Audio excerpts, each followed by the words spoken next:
नमस्कार दोस्तों, स्वागत है आपका हमारे YouTube channel the new path में। दोस्तों, आज हम फिर से जीके और जीएस के मोस्ट इम्पॉर्टेंट 15 एमसीक्यू करने वाले हैं, जो कि आगामी किसी भी परीक्षा में आपके लिए महत्वपूर्ण होंगे। चलिए स्टार्ट करते हैं। पहला क्वेश्चन है, पारिस्थितिक तंत्र में तत्वों के चक्रण को क्या कहते हैं? ए ऑप्शन रासायनिक चक्र, जैव भू रासायनिक चक्र, भूवैज्ञानिक चक्र, भू रासायनिक चक्र। इसका जो सही आंसर होगा वह होगा जैव भू रासायनिक चक्र। पारिस्थितिकी तंत्र में तत्वों के चक्रण को जैव भू रासायनिक चक्र कहते हैं। इसमें जैविक और अजैविक तत्व आपस में क्रिया करते हुए पारिस्थितिकी तंत्र का निर्माण करते हैं। अगला क्वेश्चन है आपका, भद्रा वन्यजीव अभयारण्य किस राज्य में स्थित है? कर्नाटक, केरल, मध्य प्रदेश, उत्तर प्रदेश। इसका जो सही आंसर होगा वह होगा कर्नाटक में। कर्नाटक में भद्रा वन्यजीव अभयारण्य स्थित है तथा अन्य अभयारण्य में बांदीपुर, एन्नौर, वनरघट्टा, अंसी, कुद्रेमुखा भी कर्नाटक के वन्यजीव अभयारण्य हैं। कर्नाटक के प्रेजेंट टाइम में मुख्यमंत्री बीएस येदियुरप्पा तथा राज्यपाल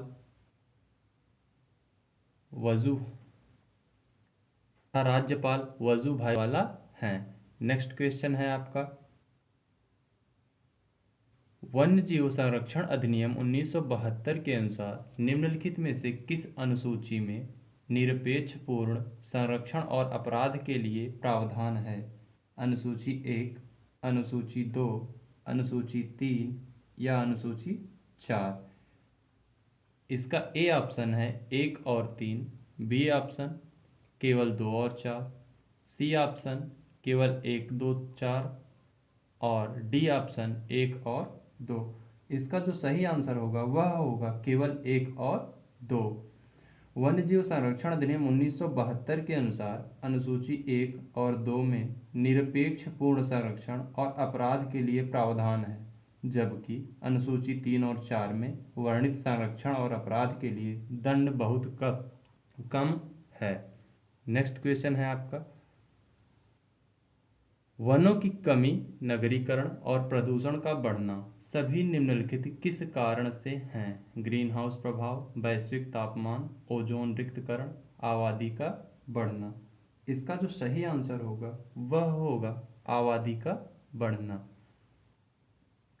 पारिस्थितिकी तंत्र में वनों की कमी, नगरीकरण और प्रदूषण का बढ़ना सभी आबादी पर निर्भर हैं। दरअसल जनसंख्या का बढ़ना ही सारी समस्याओं का मूल कारण है। बढ़ती आबादी के कारण ही खाद्यान्न भंडार खाली हो रहे हैं। ऐसे में भूमि कितना उत्पादन कर पाएगी?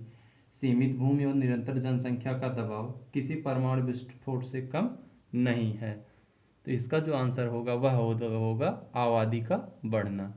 अगला क्वेश्चन है आपका, सर्वप्रथम पारिस्थितिक तंत्र शब्द का प्रयोग किया था? एजी टंसले ने, वोर ने, जे थॉमसन ने या न्यूटन ने?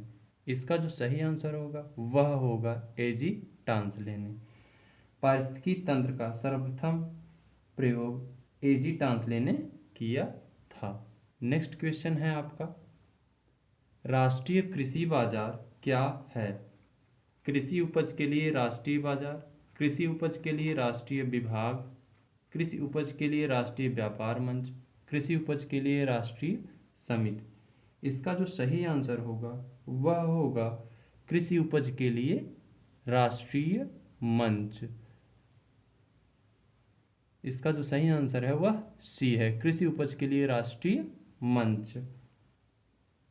राष्ट्रीय कृषि बाजार भारत में कृषि वस्तुओं के लिए ऑनलाइन व्यापार मंच है, जो किसानों, व्यापारियों और खरीदारों को वस्तुओं के ऑनलाइन व्यापार के लिए सुविधा प्रदान करता है। इसकी स्थापना 14 अप्रैल 2016 को की गई थी। नेक्स्ट क्वेश्चन है आपका, निम्नलिखित में से कौन सी उपज न्यूनतम समर्थन मूल्य के अंतर्गत नहीं आती? तंबाकू, कोपरा, सब्जी और फल, पटसन। इसका जो सही आंसर होगा वह होगा सब्जी और फल। सब्जी और फल के लिए न्यूनतम समर्थन मूल्य नहीं बनाया गया है। प्रतिवर्ष दो मुख्य फसल ऋतुओं रबी और खरीफ के दौरान प्रमुख फसलों के लिए न्यूनतम समर्थन मूल्य, जिसे एमएसपी कहते हैं, की घोषणा की जाती है, जो किसानों को उनकी फसलों के लिए न्यूनतम गारंटी मूल्य के रूप में होता है। दिए गए विकल्पों में फल और सब्जी के लिए एमएसपी मूल्य का निर्धारण नहीं किया जाता है। नेक्स्ट क्वेश्चन है आपका, निम्नलिखित में से कौन सी मिश्रित खेती की प्रमुख विशेषता है?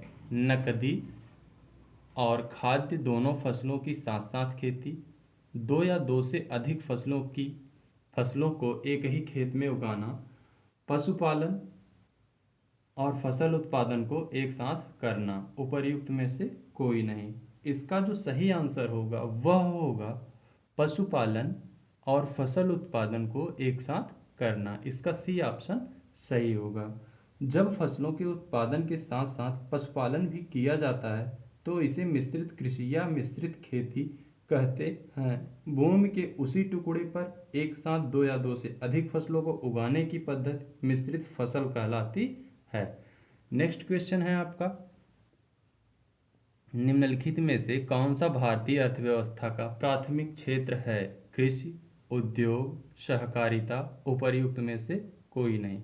इसका जो सही आंसर होगा वह होगा कृषि। कृषि भारतीय अर्थव्यवस्था का प्राथमिक क्षेत्र माना जाता है। भारतीय अर्थव्यवस्था में प्राथमिक क्षेत्र के अंतर्गत कृषि एवं संबद्ध गतिविधियां जैसे कृषि कार्य, पशुपालन, मछली पालन आदि आते हैं। द्वितीय क्षेत्र के अंतर्गत विनिर्माण तथा तृतीय क्षेत्र के अंतर्गत सेवा क्षेत्र आता है। नेक्स्ट क्वेश्चन है आपका, भारत में निम्न में से क्या अप्रत्यक्ष कर की श्रेणी में आता है? आयकर, सेवा कर, संपत्ति कर, निगम कर। इसका जो सही आंसर होगा वह होगा सेवा कर। सर्विस टैक्स यह अप्रत्यक्ष कर की श्रेणी में आता है। यह केंद्र सरकार के द्वारा अध्यारोपित किया जाता है। प्रत्यक्ष कर, अप्रत्यक्ष कर, कर को दो भागों में बांटा गया है। प्रत्यक्ष कर के अंतर्गत आयकर, संपत्ति कर, निगम कर आदि आता है, जो कि केंद्र सरकार के द्वारा लगाया जाता है। अप्रत्यक्ष कर में उत्पादन कर, आयात कर, मूल्य वृद्धि कर, सेवा कर आदि आता है। राज्यों के द्वारा अप्रत्यक्ष कर, बिक्री कर, राज्य उत्पादन कर और मनोरंजन कर आदि लगाया जाता है। वर्तमान में सेवा कर को यानी सर्विस टैक्स को जीएसटी में समाहित कर दिया गया है। नेक्स्ट क्वेश्चन है आपका, कोडवा एक लुप्तप्राय द्रविड़ भाषा है और दक्षिणी के कोडगु जिले की मूल भाषा है। तमिलनाडु, कर्नाटक, केरल, तमिलनाडु, कर्नाटक, आंध्र प्रदेश या केरल। इसका जो सही आंसर होगा वह होगा कर्नाटक। कर्नाटक में यह कोडवा एक लुप्तप्राय द्रविड़ भाषा है, जो कि कर्नाटक के दक्षिणी के कोडगु जिले की मूल भाषा है। नेक्स्ट क्वेश्चन है आपका, निम्नलिखित में से कौन सा गांधी दर्शन का हिस्सा नहीं है? अहिंसा, ब्रह्मचर्य, व्यवसाय, सत्याग्रह। इसका जो सही आंसर होगा वह होगा व्यवसाय। व्यवसाय गांधी दर्शन का हिस्सा नहीं है। गांधी दर्शन में सत्य, अहिंसा, ब्रह्मचर्य और सत्याग्रह आते हैं। नेक्स्ट क्वेश्चन है आपका, ए सुटेबल बाय पुस्तक के लेखक कौन है? विक्रम सेठ, अरुण शौरी, अमृता प्रीतम, महाश्वेता देवी। इसका जो सही आंसर होगा वह होगा विक्रम सेठ। विक्रम सेठ के द्वारा ए सुटेबल बॉय पुस्तक लिखी गई है।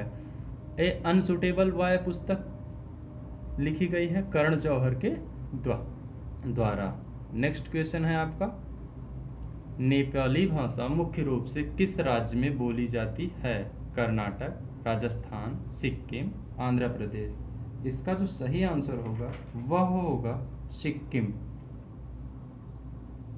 नेपाली भाषा मुख्य रूप से सिक्किम राज्य में बोली जाती है। नेपाली नेपाल की राष्ट्रभाषा है। यह भाषा नेपाल की 50% लोगों की मातृभाषा है। यह भाषा नेपाल के अतिरिक्त भारत के सिक्किम, पश्चिम बंगाल, उत्तर पूर्वी राज्यों असम, मणिपुर, मेघालय एवं उत्तराखंड में भी बोली जाती है। नेक्स्ट क्वेश्चन है आपका, दूरदर्शन की स्थापना की गई थी? 1939, 1949, 1959 या 1969 में? इसका जो सही आंसर होगा वह होगा 1969, सॉरी 1959 में। इसका जो सही आंसर होगा 1959 में। दूरदर्शन की स्थापना 15 सितंबर 1959 को दिल्ली में की गई थी। वर्ष 1965 में दूरदर्शन का प्रसारण भारत के सभी रेडियो स्टेशनों से शुरू हो गया था। तो ये था आज का आपका 15 मोस्ट इम्पॉर्टेंट जीके और जीएस का क्वेश्चन, जो कि आपके किसी भी एग्ज़ाम में महत्वपूर्ण भूमिका निभाएगा। अगर आपको यह वीडियो अच्छा लगा है तो शेयर, लाइक और सब्सक्राइब करना ना भूलिए। Thanks for watching.